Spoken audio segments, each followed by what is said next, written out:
Buenas noches.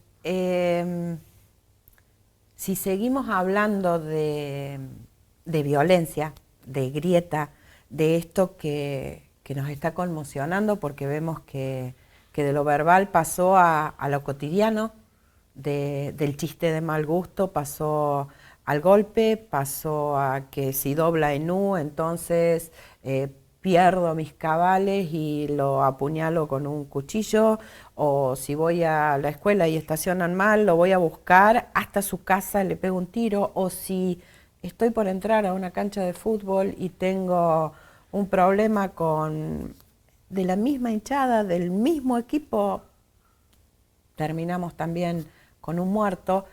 Hay dos pilares que son los que terminan siendo los cimientos de todo esto, que es la niñez, la infancia y la educación.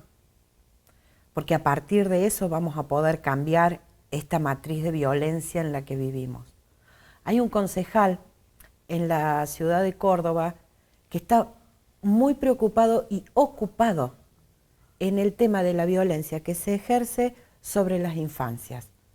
Entonces él está hablando de una ordenanza de infancias protegidas, está hablando de un trabajo interdisciplinario, de un trabajo entre municipalidad y provincia, está hablando de que nos ocupemos de estos niños que están golpeados, con golpes de dudosa procedencia, no parecen accidentes, y que un día los llevan a un centro asistencial, a los 2 meses a otro centro asistencial, a los 2 meses a otro, como no hay conectividad. Entonces cuando nos damos cuenta, ya el niño tiene daños irreversibles, por golpes ocasionados por adultos, ya sean sus padres, sus hermanos, su grupo familiar. Cosas que el Estado podría evitar teniendo un trabajo interdisciplinario y un trabajo en conjunto. Pero no les cuento más. Los espero después de los auspicios para que Lucas Balián, este concejal, nos explique de qué se trata esta ordenanza, cuáles son los actores que tienen que participar y de dónde le surgió esta inquietud.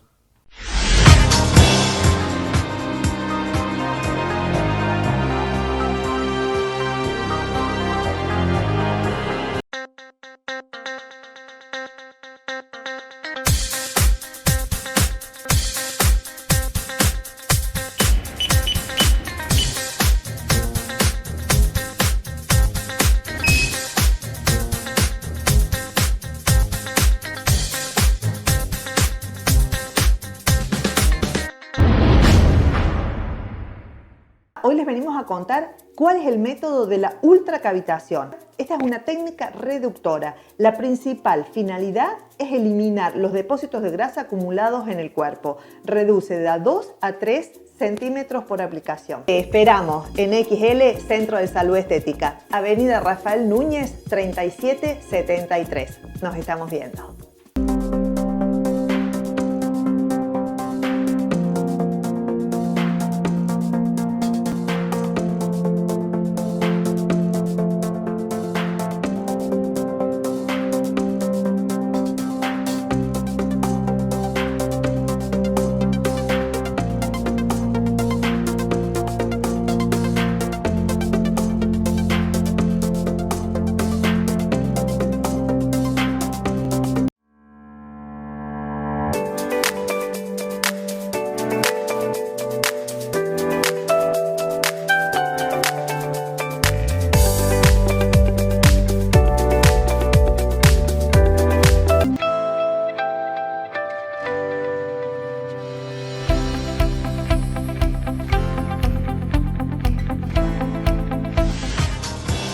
Buenas noches, Lucas, gracias por estar acá. Gracias, Viviana, por la invitación.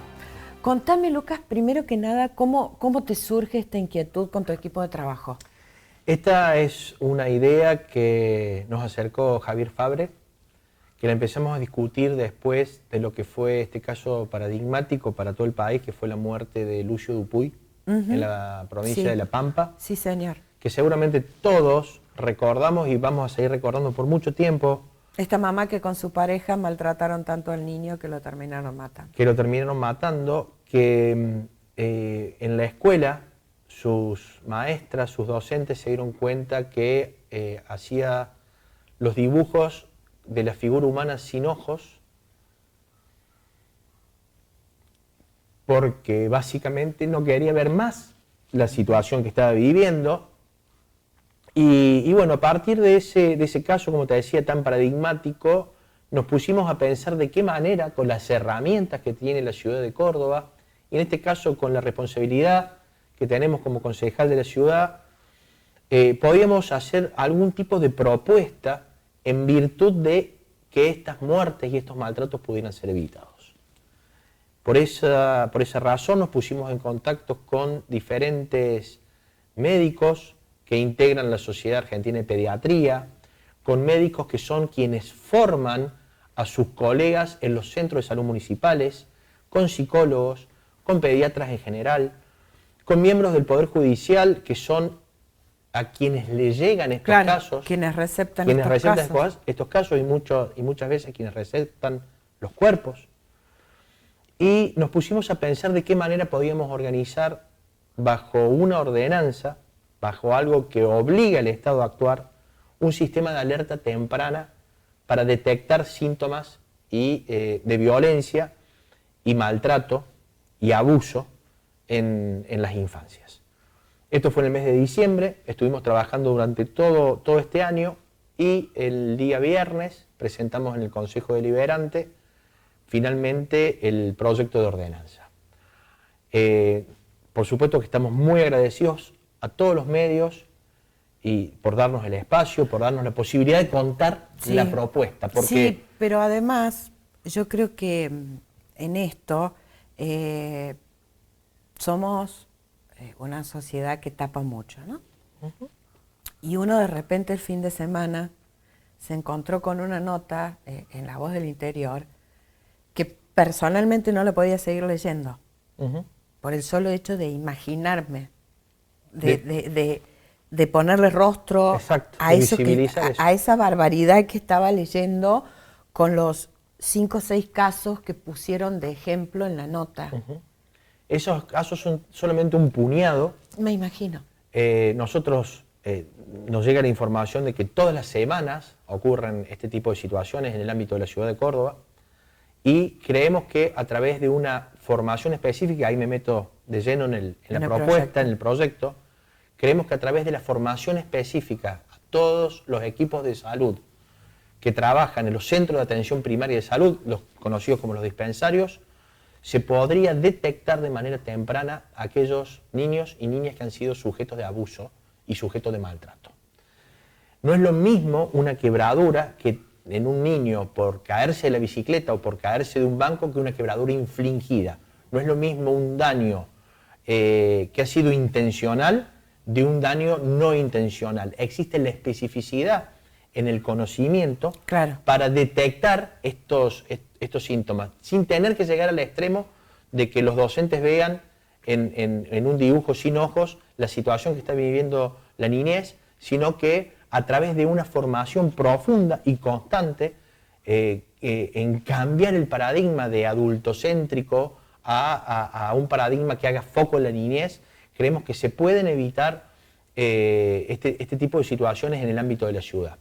Y además hemos tenido muchísimo acceso a bibliografía de índole nacional, regional, de todo el continente, donde especifican que aproximadamente el 25% de los casos que llegan a muerte podrían ser evitados a través de la detección temprana. Claro. Hay que hacer mucho hincapié en esta situación. Nosotros nos encontramos con diferentes posturas, algunas más proactivas que otras, algunas más de mayor involucramiento que otras, mayor compromiso, y bueno, y por supuesto que existe de todo. Por eso es necesario que trabajemos y articulemos un proyecto, una ordenanza que nos permita acceder, visibilizar esta situación. ¿Y cómo es esto de articular? Mira, la ordenanza necesita, o tiene previsto, mejor dicho, 3 patas fundamentales. La primera que te decía es la formación. Uh-huh. La segunda es la creación de los servicios que van a recibir este tipo de situaciones en los hospitales municipales, que es donde tenemos la injerencia. Después trataremos de llevarla a la provincia, eventualmente a nivel nacional. Y la articulación debe darse entre los centros de salud, los hospitales que van a contar con estos servicios integrados por un médico legalista, un pediatra y un psicólogo, todo eso apoyado por los trabajadores sociales que ya cuenta el hospital, claro, y que esos servicios se van a encargar específicamente del seguimiento de estos casos. Frente a la duda, rápidamente, si fue un accidente o fue un daño infligido, estos servicios pueden rápidamente darse cuenta si, digamos, cuál es la situación de ese niño o de esa niña. Y la articulación tiene que ver un poco también, no solamente desde el punto de vista profesional, sino en general en la sociedad. Nosotros conocemos, nos llegan los rumores, nos llegan los dichos de casos constantemente de abuso, de maltrato. Tenemos la responsabilidad de hacer algo, de hacer, por lo menos poner sobre la mesa una propuesta, que se instale como una agenda. Nos hemos dado cuenta que no hay una militancia por los chicos. Existe militancia por muchísimas cuestiones que respetamos y valoramos, por supuesto, muchos colectivos, muchas minorías que militan por sus derechos. Pero en general, esta visión derechos de los niños, de hacernos cargo, de defender los derechos de los niños, no hay como una militancia activa ni constante. No, hay como individualidades. Hay como individualidades, exactamente. Cuando aparece un caso paradigmático nos rasgamos todas las vestiduras, por ahí lloramos en silencio y me parece que no pasa de ahí. Sí, yo creo que Córdoba hoy está muy sensibilizada con el tema del neonatal, de los bebés, de los niños, y creo que es momento de poner sobre la mesa, decir, somos esto, somos esta sociedad. Exactamente. Entonces, ¿cómo tomamos el toro por las astas y nos ocupamos? Absolutamente. Y en la ocupación, el Estado tiene que destinar recursos a estas situaciones. Por ahí los Estados destinan recursos a un sinfín de cuestiones que no nos van a cambiar el día a día, que no nos cambian la vida. Y esta propuesta, este proyecto en sí, lo que busca, esto es legislación de fondo, Vivi.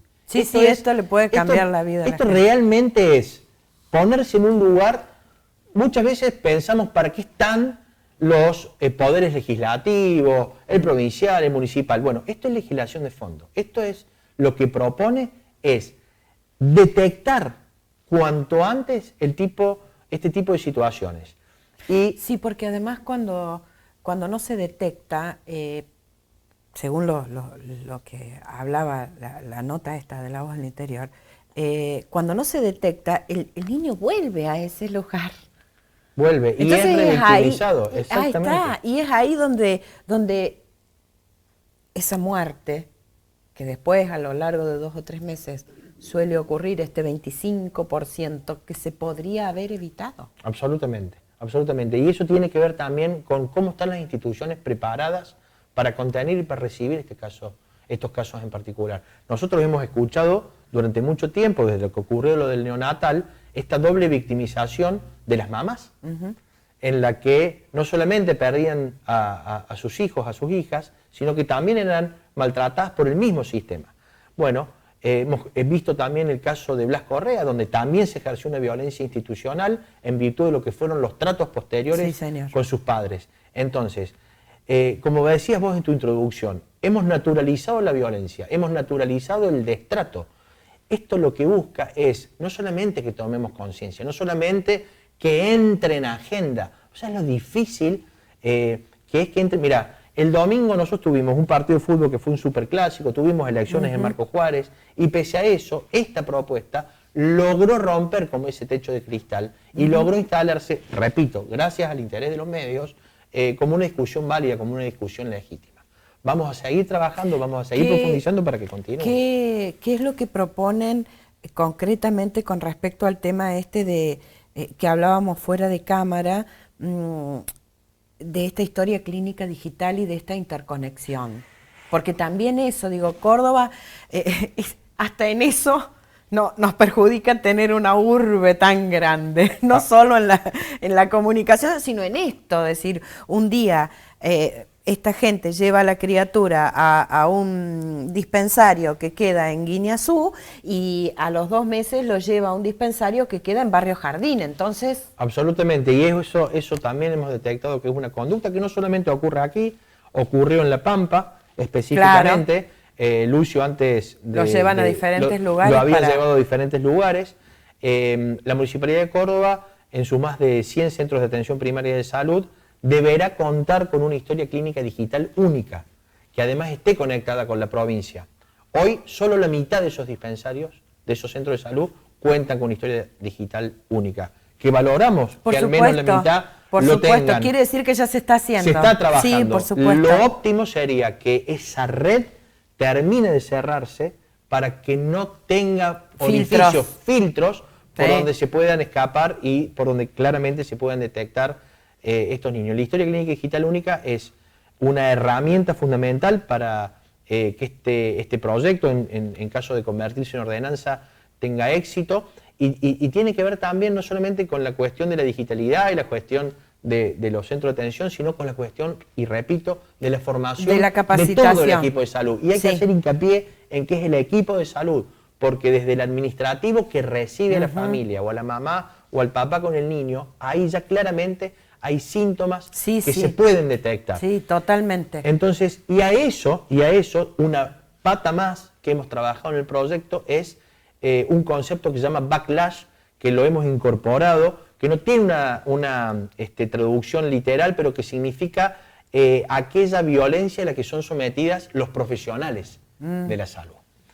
Esta manera de tratar a los médicos, de tratar a los profesionales que se están ocupando de los casos de violencia y que también son víctimas muchas veces de los mismos violentos que han dañado a los niños. Entonces, ahí lo que proponemos es que sea el asesor letrado municipal quien se constituya a través de sus representantes o él mismo para intervenir de manera legal y proteger a los médicos y proteger a esa criatura que está siendo vulnerada.